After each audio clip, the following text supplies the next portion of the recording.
तो साथियों, इन विधेयकों को पढ़ने के बाद में इनके बीच में जो अंतर है उस अंतर को एक सारणी की सहायता से समझ लेते हैं। इस सारणी की सहायता से हम क्या करते हैं कि साधारण विधेयक, धन विधेयक, वित्तीय विधेयक और संविधान संशोधन विधेयक के बीच में जो अंतर है उस अंतर को समझ लेते हैं, ताकि प्री और मेंस के पर्सपेक्टिव से जो क्वेश्चन आते हैं उन क्वेश्चनों को हम क्या कर सके, सोल्व कर सके।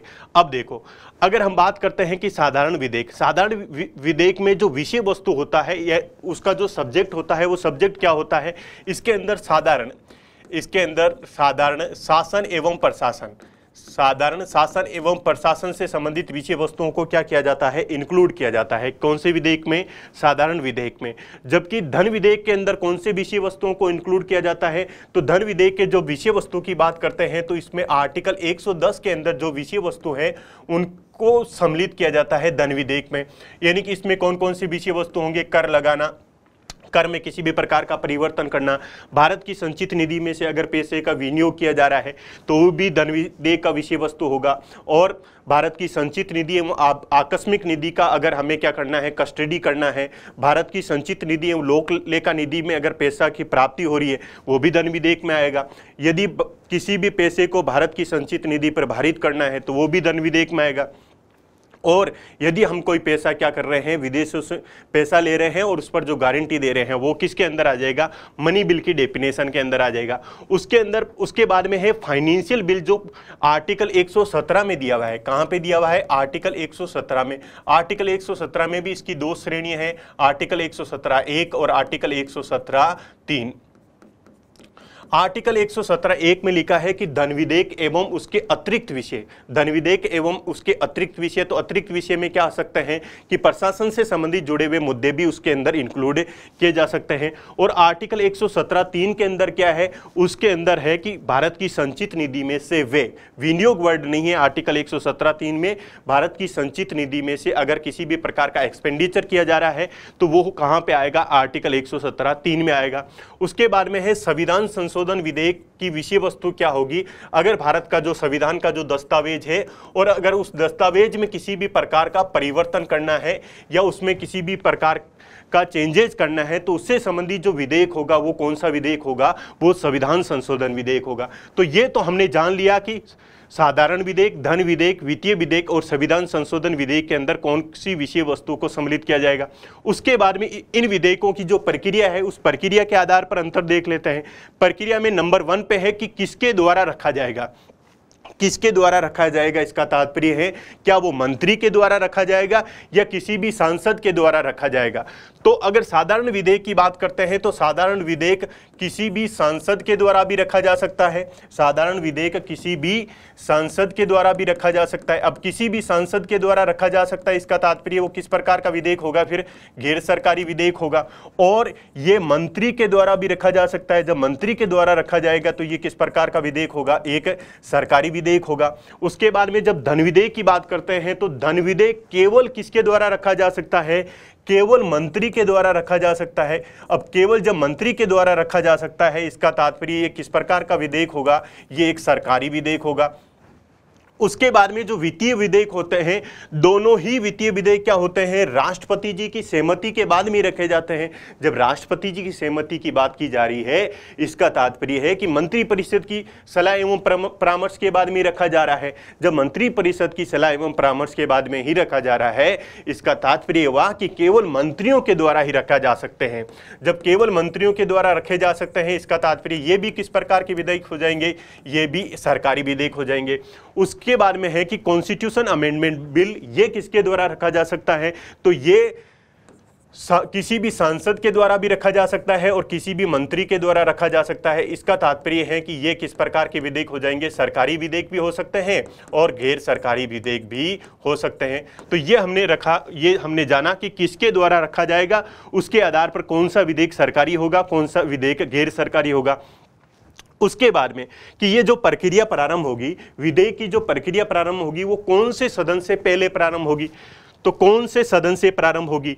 तो साधारण विधेयक के संदर्भ में ये है कि ये प्रक्रिया लोकसभा से भी प्रारंभ हो सकती है और ये प्रक्रिया कहाँ से प्रारंभ हो सकती है? राज्यसभा से भी प्रारंभ हो सकती है। इसका तात्पर्य हुआ कि प्रारंभिक स्टेज में लोकसभा एवं राज्यसभा दोनों की साधारण विधेयक के संदर्भ में शक्तियां क्या है? एक समान है। उसके बाद में जो धन विधेयक है, वो धन विधेयक केवल कहाँ पे रखा जा सकता है? केवल पहले लोकसभा में ही रखा जा सकता है। केवल पहले लोकसभा में इसलिए रखा जा सकता है क्योंकि लोकसभा अध्यक्ष द्वारा ही किसी विधेयक को प्रमाणित किया जाता है कि ये विधेयक धन विधेयक है या नहीं है। उसके बाद में जो वित्तीय विधेयक होते हैं, वो वित्तीय विधेयक कहाँ रखे जा सकते हैं? अगर आर्टिकल 117 एक वाला विधेयक जो है उसकी बात करें तो वो राष्ट्रपति जी की सहमति से पहले कहाँ पे रखा जा सकता है? लोकसभा में रखा जा सकता है। लेकिन आर्टिकल 117(3) की बात करें तो वो विधेयक किसी भी सदन में रखा जा सकता है, यानी लोकसभा में भी रखा जा सकता है और राज्यसभा में भी रखा जा सकता है। उसके बाद में कॉन्स्टिट्यूशन अमेंडमेंट बिल की बात करें कि वो पहले कौन से सदन में रखा जाएगा, तो ये पहले लोकसभा में भी रखा जा सकता है और राज्यसभा में भी रखा जा सकता है। तो संविधान संशोधन विधेयक के बारे में लोकसभा एवं राज्यसभा की शक्तियां क्या है? एक समान है। उसके बाद में है कि राष्ट्रपति की भूमिका क्या होती है? किसी विधेयक के पारित होने में राष्ट्रपति जी की क्या भूमिका होती है?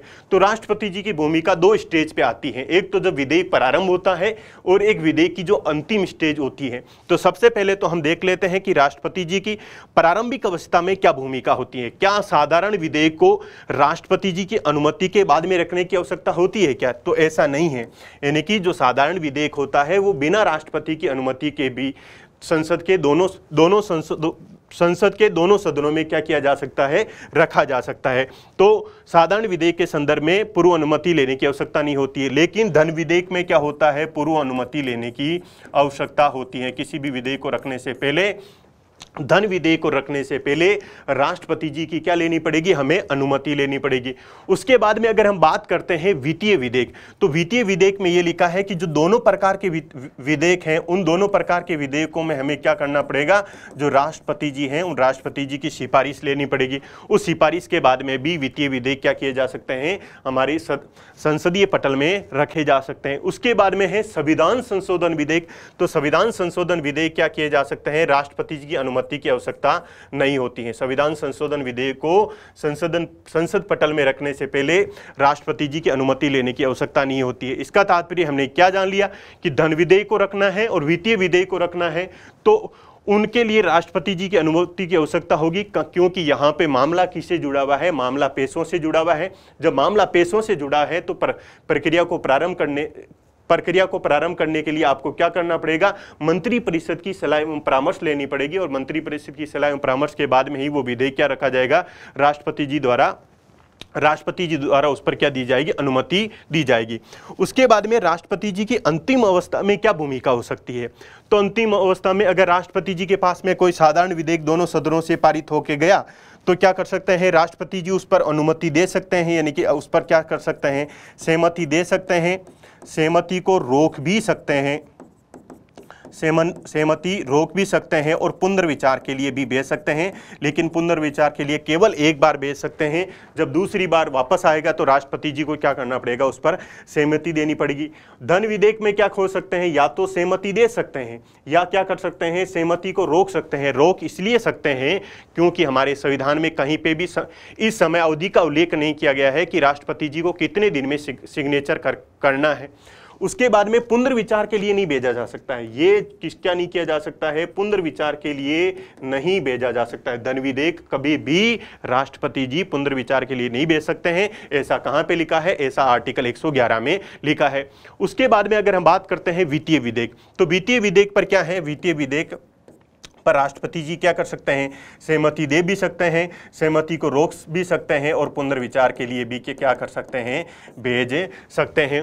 उसके बाद में जो संविधान संशोधन विधेयक है यानी कि कॉन्स्टिट्यूशन अमेंडमेंट बिल है, उस पर क्या होता है? उसमें राष्ट्रपति जी क्या करेंगे?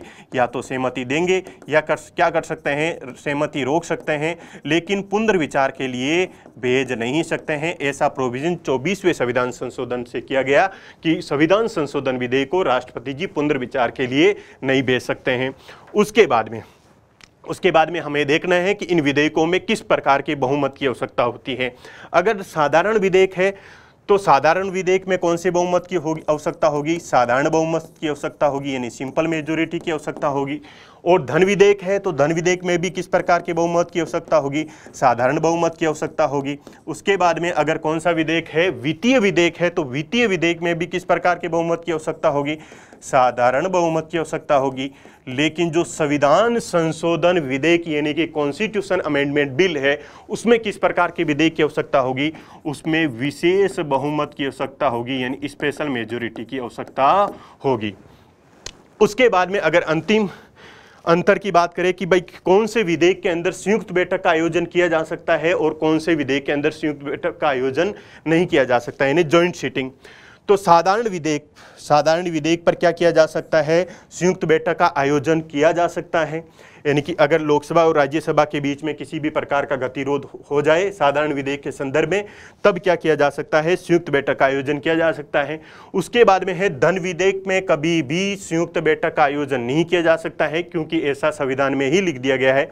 और धन विधेयक के संदर्भ में संयुक्त बैठक का आयोजन इसलिए नहीं किया जा सकता है क्योंकि यहाँ पे राज्यसभा को क्या है? सीमित शक्तियाँ प्राप्त हैं। उसके बाद में जो वित्तीय विधेयक है, वित्तीय विधेयक में दोनों विधेयकों के यानी आर्टिकल 117(1) आर्टिकल 117(3) दोनों के संदर्भ में क्या किया जा सकता है? संयुक्त बैठक का आयोजन किया जा सकता है। लेकिन संविधान संशोधन विधेयक के संदर्भ में संयुक्त बैठक का आयोजन नहीं किया जा सकता है।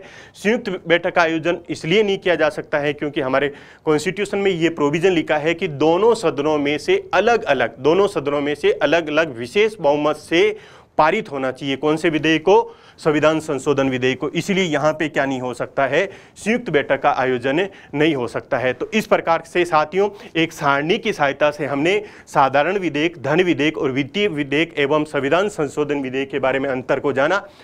तो आप इस अंतर को जानने के लिए आप सभी को बहुत बहुत धन्यवाद।